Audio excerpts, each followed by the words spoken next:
Mesdames, Messieurs, bonsoir, bienvenue dans cette nouvelle édition d'Information, un seul titre pour ce journal.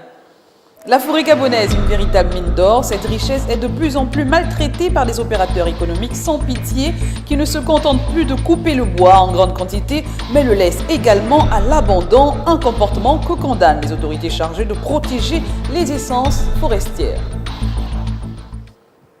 Je vous l'annonçais déjà en titre, la forêt gabonaise et les nombreuses essences qu'elle contient sont à la merci des opérateurs économiques véreux qui, en plus de couper le bois illégalement, gaspillent cette richesse en la laissant pourrir dans les parcs près de leur site d'exploitation. Voyons tout cela avec Karl Fanga.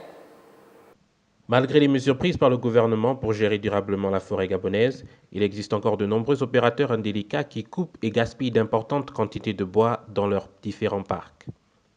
C'est le cas dans la forêt du village de Zanangwe, dans le Volontem, où l'on dénombre près de 20 parcs contenant au moins 7 billes pour le plus petit et 15 billes pour le plus grand.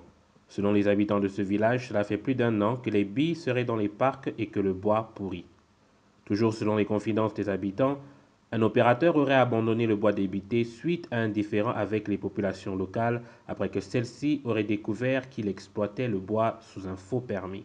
Le cas d'Onkulo, il est venu ici en tant que forestier, mais nous ne sachons pas que le permis était périmé. Finalement, il nous a vus pendant tout le temps qu'il exploitait le bois. On disait qu'il avait un permis. Or, le permis était déjà périmé. De nombreux opérateurs frauduleux coupent le bois de manière massive et abusive, ce qui fait qu'on se retrouve avec d'énormes quantités de bois représentant des dizaines de milliers de mètres cubes abandonnés dans les parcs. C'est un véritable crime contre la forêt gabonaise que les autorités tiennent pourtant à gérer et préserver pour les générations futures.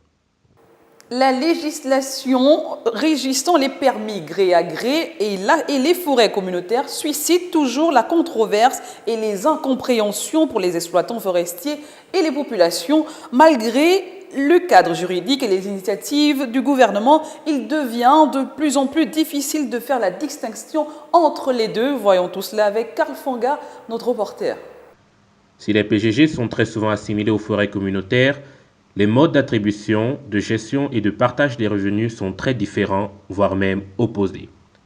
Dans une forêt communautaire, le prélèvement se fait de manière artisanale, utilisant des engins légers comme les tronçonneuses et les scies mobiles.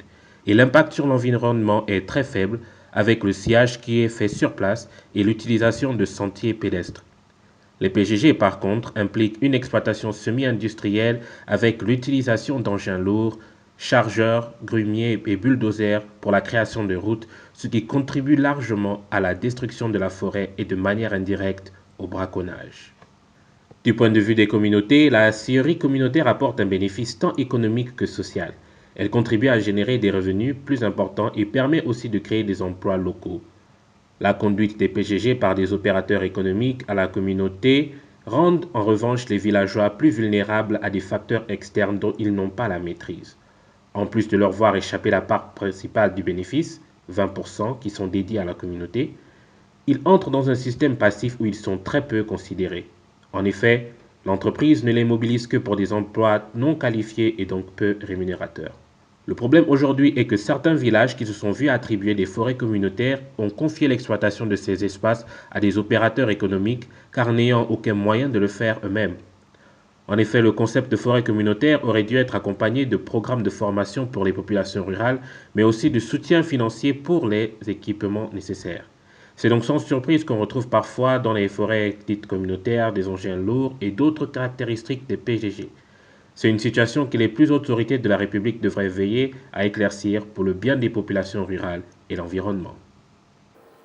Après avoir décidé de prendre leur destin en main en bloquant plusieurs gremiers de la société Olam, les populations du groupement du village d'Okok ont pu avoir gain de cause vis-à-vis de la société qui jusqu'alors ne leur avait jamais reversé des redevances forestières. Revoyons tout cela une fois de plus avec Karl Fanga. Un mois après le passage de l'ONG Conservation Justice dans le regroupement des villages d'Okok situés dans le Volontem, les choses semblent avoir évolué pour le mieux. Les populations qui, il y a un mois, se sentaient exploitées par Olam ont fini par avoir gain de cause. Le directeur provincial des eaux et forêts du Volontem qui était ici, alors on a discuté avec lui Une semaine après, il est revenu. On s'est réunis ici. Il a amené 10 millions en espèces et un chèque de 24 millions. Donc en gros, nous avons 34 millions.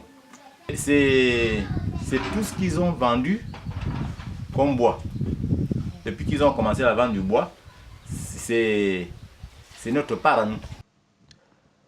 La somme, qui est en fait une redevance forestière provenant du Fonds social, servira à l'ensemble de 24 villages pour la réalisation des projets sociaux bénéfiques à la communauté visant à améliorer la qualité de vie.